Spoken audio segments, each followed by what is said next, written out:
Welcome to Penrose Learning, where we make understanding easy. Open your PowerPoint and choose Normal View to see slide thumbnails on the left. This view shows each slide as a thumbnail for easy selection and review. Select a single thumbnail by clicking once to focus that slide for editing.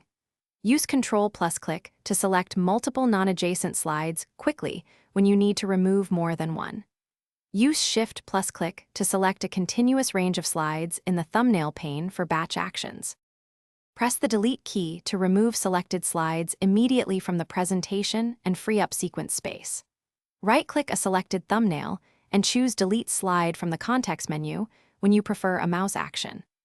Open Slide Sorter View to see all slides in a grid for clearer selection and visual reorganization.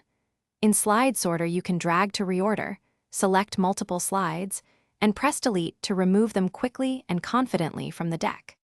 Press Ctrl+Z immediately to undo slide deletion if you make a mistake during editing.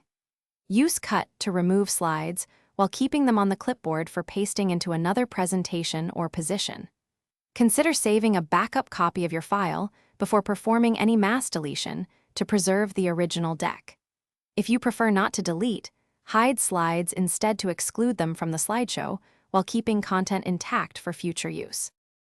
Thanks for watching. If this was helpful, leave a like and consider subscribing. See you next time.